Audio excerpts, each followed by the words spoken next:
अस्सलाम वालेकुम students, I am Subhan and you are watching M&P studies. तो स्टूडेंट्स, आज की इस वीडियो के अंदर हम नाइन्थ क्लास की फ़िज़िक्स के बारे में बात करेंगे, चैप्टर नंबर 1 के इंट्रो यानी कि इंट्रोडक्शन के बारे में। लेकिन अगर आप हमारे चैनल पर नए हैं, वीडियो पहली दफ़ा देख रहे हैं, तो चैनल को सब्सक्राइब कर दें, साथ ही साथ बेल आइकन पर भी क्लिक कर दें ताकि मेरी हर नई आने वाली वीडियो का नोटिफिकेशन सबसे पहले आपको मिल सके। और अगर मेरी आज की वीडियो आपको अच्छी लगती है तो लाइक कर दें। So let's jump to the video.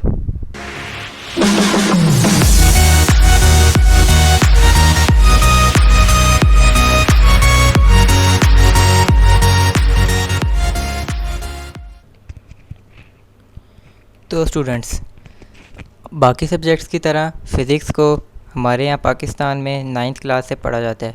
बाकी जैसे सब्जेक्ट्स हो गए, मैथ्स जैसे मैंने पिछली क्लास में नहीं, तो मैथ्स तो चले हम शुरू से पढ़ते हैं 1 क्लास से, लेकिन जो फ़िज़िक्स एज अ सब्जेक्ट जो है नाइन्थ क्लास से शुरू किया जाता है। काफ़ी लोग समझते हैं कि फ़िज़िक्स बहुत मुश्किल सब्जेक्ट है, बोरिंग सब्जेक्ट है, लेकिन ऐसा बिल्कुल नहीं है। फ़िज़िक्स पढ़ें तो बहुत इंटरेस्टिंग सब्जेक्ट है, हमें नेचर के बारे में पता चलता है।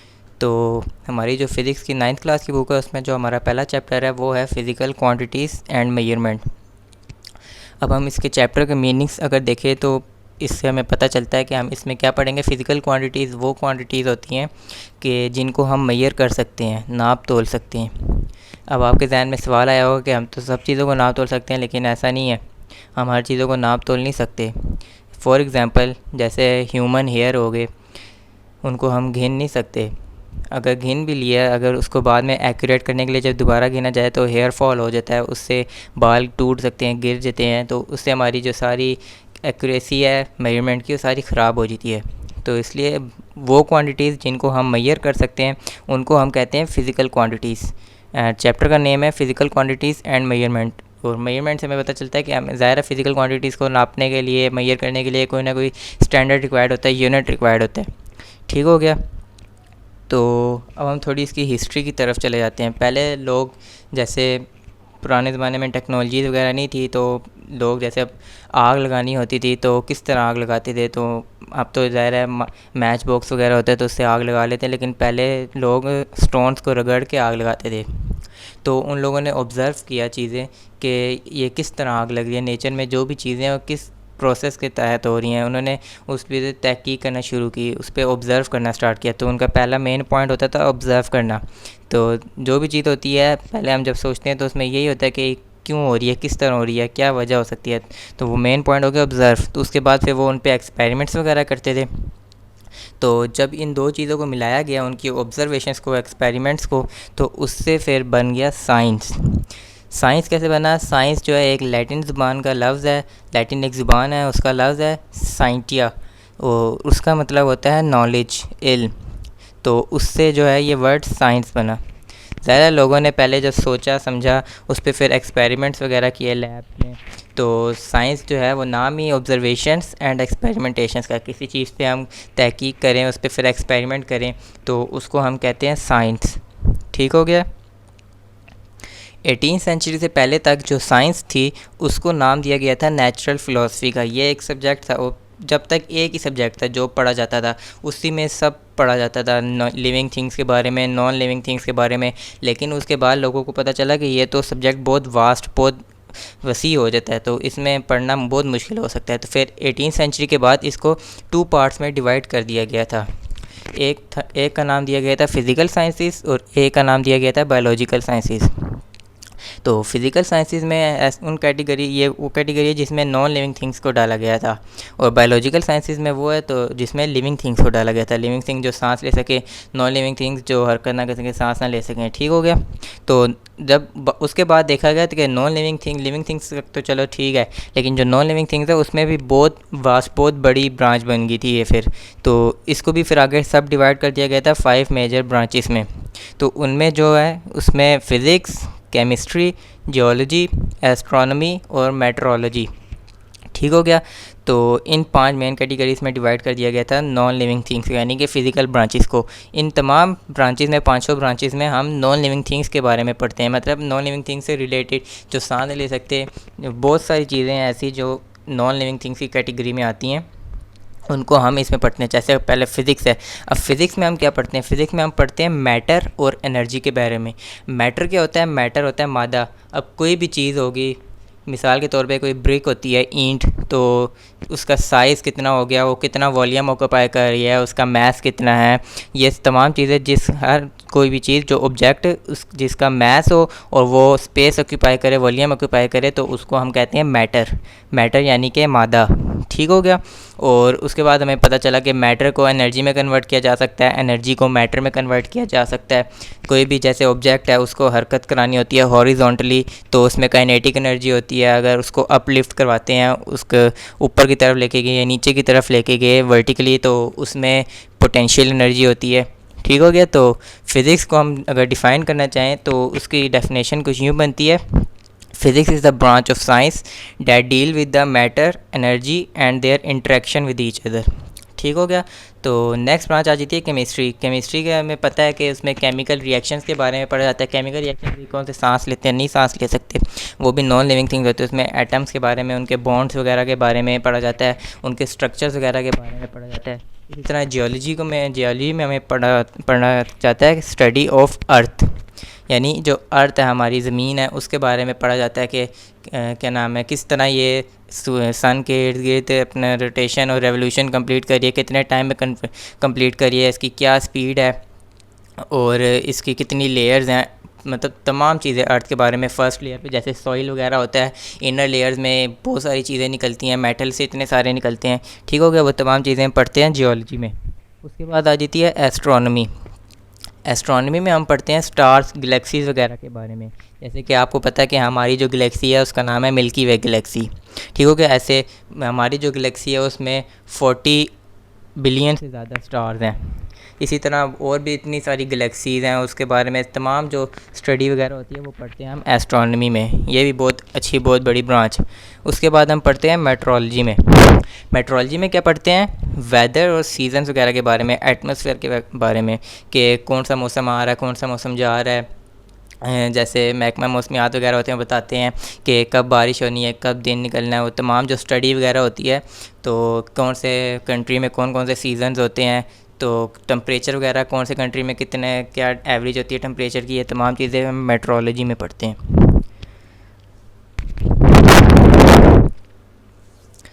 उसके बाद हम पढ़ते हैं ब्रांचेस। फ़िज़िक्स की क्या ब्रांचेस हैं? तो फ़िज़िक्स की हम पहली ब्रांच अगर पढ़ें तो वो है मैकेनिक्स। 9th क्लास की जो आपकी फ़िज़िक्स की बुक है उसके मुताबिक जो मैकेनिक्स की डेफिनेशन है वो ये है कि it is the study of motion of objects, it's causes and effects. मतलब कि हम ये उस चीज़ की स्टडी है, कोई भी ऑब्जेक्ट जो हरकत करे। जैसे कि अब एक कार है, वो न्यूट्रल होती है, खड़ी हुई होती है, जब पार्कड हुई हुई होती है तो वो रेस्ट पे होती है। लेकिन जब स्टार्ट होती है, चलना स्टार्ट होती है, उसने अपनी एक डेस्टिनेशन तक जाना होता है। फ़र्ज़ करें 5 किलोमीटर तक जाना होता है, तो वो कितना डिस्टेंस, 5 किलोमीटर डिस्टेंस है, कितने टाइम में वो वहाँ तक पहुँचेगी, क्या उसकी स्पीड वेलोसिटी वगैरह होगी, किस एक्सीलरेशन के साथ वो वहाँ तक पहुँचेगी। वो तमाम चीज़ें मोशन के बारे में, रेस्ट के बारे में जो स्टडी होती है कि उसकी क्या वजह हो सकती है कि क्यों वो यहाँ से हिली या उधर तक क्यों गई, उसके क्या इफ़ेक्ट्स हैं, वो कार का वेट है, उसका ज़मीन पे क्या इफ़ेक्ट्स पड़ रहा है, उसका एटमॉस्फेयर पे क्या इफ़ेक्ट पड़ रहा है, उसमें से जो स्मोक निकल रहा है उसका एटमॉस्फेयर पे क्या इफ़ेक्ट पड़ रहा है। तो जितनी भी मोशन की जो कॉजेज़ हैं और इफ़ेक्ट्स हैं वो तमाम चीज़ें हम पढ़ते हैं मैकेनिक्स में। ठीक हो गया। जैसे कि क्रिकेट में जब बॉल को हिट किया जाता है तो उसका क्या मोशन है, वो स्ट्रेट जा रही है या फिर वो प्रोजेक्टाइल जा रही है या वर्टिकली जा रही है, किस तरह जा रही है, इसका क्या मोशन है। तो और भी बहुत सारे ऑब्जेक्ट्स होते हैं, आगे मोशन की बहुत सारी टाइप्स होती हैं। 3rd चैप्टर में आप पढ़ेंगे फिज़िक्स की, 2nd चैप्टर में मोशन की बहुत सारी टाइप्स। तो ये जो जितने भी मोशन के बारे में हम पढ़ते हैं वो तमाम पढ़ते हैं मैकेनिक्स में। उसके बाद आ जाती है नेक्स्ट ब्रांच हीट। हीट से हमें पता चल रहा है कि क्या है ये हरारत के बारे में। तो इसकी जो डेफिनेशन आपकी बुक में लिखी है वो है it deals with the nature of heat, modes of transfer and effects of heat. मतलब कि हम इसमें हीट के बारे में पढ़ते हैं कि हीट जो है एनर्जी है एक, उसको किस तरह दूसरी फॉर्म में कन्वर्ट किया जा सकता है, उसकी क्या एप्लीकेशंस होती हैं, उसकी क्या प्रॉपर्टीज़ होती हैं। जैसे कि पहले ज़माने में लकड़ी वगैरह को, कोयले वगैरह को जलाया जाता था तो उससे जो स्मोक स्टीम निकलती थी उसको फिर यूज़ किया जाता था ट्रेन्स में। ट्रेन्स जो पहले चलती थी वो स्टीम इंजन ट्रेन्स होती थी, तो वो किस तरह चलती थी, वो हीट से जब स्टीम निकलती थी तो उसको फिर यूज़ किया जाता था मशीनरी में, तो उससे फिर वो हरकत करती थी, ट्रेन्स वो चलती थी। इसी तरह और भी बहुत सारी एग्जांपल्स हैं, तो वो तमाम चीज़ें जो हैं वो हीट कहलाती हैं। तो हीट तक आपको समझ आ गया। उसके बाद जो नेक्स्ट ब्रांच है वो है साउंड। अब साउंड में हम क्या पढ़ते हैं, साउंड की जो डेफिनेशन है वो है it deals with the physical aspects of sound waves, their production, properties and applications. अब साउंड से आपको पता चल जाता है इसके बारे में क्या पढ़ेंगे, आवाज़ वगैरह। साउंड का जो मेन मतलब है आवाज़, तो किस तरह ट्रैवल करता है, उसके लिए क्या रिक्वायर्ड होता है। अब अगर हमारे यहाँ पे एयर है, अगर ये एयर ना हो तो हम जो भी बोल रहे हैं वो एक दूसरे तक सुनाई ना दे बंदे को, क्योंकि जो भी हम बोल रहे हैं तो एक जब दूसरे बंदे को उस टाइम सुनाई देता है जब बीच में कोई मीडियम हो। मीडियम कहते हैं कोई भी चीज़ चाहिए होती है साउंड को ट्रैवल करने के लिए, और हमारे यहाँ पे जो एयर है वो मीडियम है। ठीक हो गया। तो हम इसमें पढ़ते हैं कि किस तरह की वेव्स में साउंड ट्रैवल करता है, और अगर कोई भी जैसे शोर वगैरह होता है, दो मेटल्स जब आपस में टकराते हैं तो साउंड प्रोड्यूस होता है, तो वो आहिस्ता आहिस्ता ख़त्म क्यों हो जाता है साउंड, वो उसी टाइम वो जब साउंड प्रोड्यूस होता है तो उसी तरह चलता क्यों नहीं रहता। अगर वो चलता रहता फिर तो हमारी दुनिया में आवाज़ें ही आवाज़ें रह जाती, ख़त्म ही ना होता साउंड। और इतने सारे बाहर स्टार्स वगैरह पे रिएक्शंस वगैरह हो रहे हैं, उनके भी अगर साउंड्स अगर दुनिया तक आने लगे फिर तो हमारे जो ईयर है वो तो फिर उसके कान के पर्दे वो तो फट ही जाएंगे। तो इसलिए इसमें हम पढ़ते हैं साउंड में कि किस तरह साउंड ट्रैवल कर रहा है, किस वेव में ट्रैवल कर रहा है, क्या मीडियम रिक्वायर्ड होता है, क्या प्रॉपर्टीज़ होती हैं। डैम्प्ड और अनडैम्प्ड ऑसिलेशन के बारे में बताता हूँ कि डैम्पिंग जो होती है वो होती है कि जो साउंड होता है, मैंने आपको बताया कि जैसे शुरू होता है उसके बाद आहिस्ता आहिस्ता स्लो होता रहता है, उसके बाद बिल्कुल ख़त्म हो जाता है आवाज़, तो उसको कहते हैं डैम्प्ड। तो ओसिलेशंस होती हैं उनको कहते हैं डैम्प्ड ओसिलेशंस। लेकिन अगर जो साउंड होता है वो अगर चलता रहे उसके जो ग्राफ होता है उसमें लेयर जो होती हैं वो चलती रहें और उसी स्पीड से चलती रहें, तो उसको कहते हैं अनडैम्प्ड ओसिलेशंस। ठीक हो गया। ये भी बहुत वास्ट है, तो ये भी बहुत इंटरेस्टिंग सी चीज़ है, पढ़ेंगे तो जब मज़ा आएगा। उसके बाद आ जाता है लाइट ऑप्टिक्स। तो इसकी जो डेफिनेशन है वो है it is the study of physical aspects of light, it's properties, working and use of optical instruments. इसमें हम पढ़ते हैं कि लाइट किस तरह ट्रैवल करती है। लाइट की जैसे कि आपको पता है स्पीड, लाइट जैसे कमरे में लगी होती है तो हम एक दफ़ा स्विच ऑन करते हैं बटन से तो एकदम से लाइट पूरे कमरे में फैल जाती है। तो उसकी क्या स्पीड होती है, ये स्पीड लिखी हुई है 3 × 10⁸। ये लाइट की स्पीड है, देखें कितनी तेज़ स्पीड है, 3 × 10⁸ मीटर पर सेकेंड। तो ये स्पीड इसके इंस्ट्रूमेंट्स वगैरह के बारे में पढ़ा जाता है। साइंटिस्ट कहते हैं कि जो लाइट्स होती हैं ना वो पैकेट्स की शक्ल में होती हैं, उनको कहा जाता है फोटोन्स। ठीक हो गया। तो इसके बारे में जितनी भी स्टडीज़ है तो इनके जो एक्सरे स्पेक्ट्रम्स वगैरह होते हैं, इनके ग्राफ्स वगैरह जो होते हैं, इनके इफ़ेक्ट्स वगैरह क्या होते हैं, बहुत सारे लाइट के इफ़ेक्ट्स होते हैं। तो वो तमाम स्टडी जो हम करते हैं वो करते हैं लाइट ऑप्टिक्स में। ठीक हो गया। 5th नंबर पे आ जाते हैं हमारे पास इलेक्ट्रिसिटी एंड मैग्नेटिज़म। तो इसकी डेफिनेशन है it is the study of the charges at rest and in motion, their effects and their relationship with magnetism. Electricity से तो आपको पता चल गया होगा कि बिजली के बारे में, तो बिजली किस तरह ट्रैवल करती है, वायर्स में किस तरह ट्रैवल करती है, मेटल्स में किस तरह, नॉन मेटल्स में किस तरह, बीच में कंडक्टर्स होते हैं, इंसुलेटर्स और रेजिस्टेंस वगैरह होते हैं, और भी डिफरेंट चीज़ें होती हैं, पोटेंशियल डिफरेंस वगैरह, तमाम चीज़ें हम इसमें पढ़ते हैं इलेक्ट्रिसिटी में। और इसका रिलेशनशिप क्या है मैग्नेटिज्म के साथ। मैग्नेटिज्म ताकत कहते हैं, अट्रैक्शन की और रिपल्शन की ताकत को कहा जाता है मैग्नेटिज्म, जिस पे चार्जेस होते हैं। मैग्नेट के बारे में तो आप सबको पता होगा कि एक तरफ उसका पॉजिटिव चार्ज होता है, एक तरफ नेगेटिव चार्ज होता है। तो जो नेगेटिव चार्ज होता है वो दूसरे नेगेटिव चार्ज को अट्रैक्ट नहीं करता, बल्कि जब हम उनके इर्द गिर्द लेके आते हैं नेगेटिव चार्ज एक दूसरे के इर्द गिर्द लेके आते हैं तो वो एक दूसरे को रिपेल करते हैं, रिपल्शन स्टार्ट हो जाती है। लेकिन अगर उसी के बरक्स नेगेटिव चार्ज की जगह हम पॉजिटिव चार्ज लेके आते हैं तो वो आपस में एक दूसरे को अट्रैक्ट करते हैं, एकदम चिपक देते हैं मैग्नेट्स। ये तो आप सबको पता होगा। तो उसके बारे में हम इसमें पढ़ते हैं इलेक्ट्रिसिटी एंड मैग्नेटिज्म में, चार्जेस वगैरह के बारे में, उनके इफ़ेक्ट्स वगैरह के बारे में, उनकी एप्लीकेशन के इलेक्ट्रिक में अप्लाइंसेस कौन कौन सी होती है, उनकी क्या वर्किंग होती है, किस तरह काम करती हैं, किस बेस पे बनी हुई हैं। तो वो तमाम चीज़ें हम किस में पढ़ते हैं, इलेक्ट्रिसिटी एंड मैग्नेटिज्म में। ठीक हो गया। 6th नंबर पे हमारे पास आ जाती है एटॉमिक फ़िज़िक्स। पहली जो हमने 5 ब्रांचेस पढ़ी हैं वो तो बिग पार्टिकल्स के मैक्रो मॉलिक्यूल्स वगैरह के बारे में पढ़ी है, लेकिन अब जो हम पढ़ रहे हैं वो है नैनो पार्टिकल्स, जिसको हम नेकेड आई से नहीं देख सकते। तो उसमें 6 नंबर पे हमारे पास आ जाती है एटॉमिक फ़िज़िक्स। एटॉमिक फ़िज़िक्स से हमें पता चल जाता है एटम्स के बारे में। तो पहले तक साइंटिस्ट का ये कहना था कि जो एटम है वो पूरी यूनिवर्स में, पूरी कायनात में जो है ना सबसे स्मॉलेस्ट पार्टिकल है, जिसको और सब डिवीज़न नहीं किया जा सकता। ठीक हो गया। तो इसमें हम क्या पढ़ते हैं, इसमें हम पढ़ते हैं इसके अरेंजमेंट्स वगैरह के बारे में, उनके स्ट्रक्चर वगैरह के बारे में, इनकी ज्योमेट्री वगैरह के बारे में कि जो ये एटम है इसकी क्या ज्योमेट्री है, क्यूबिक है या टेट्रागोनल है, ट्राईहेड्रल है, क्या इसकी ज्योमेट्री है, क्या प्रॉपर्टीज़ हैं इसकी, कि किसके साथ रिएक्शन वगैरह करते, किसके साथ नहीं करते रिएक्शन।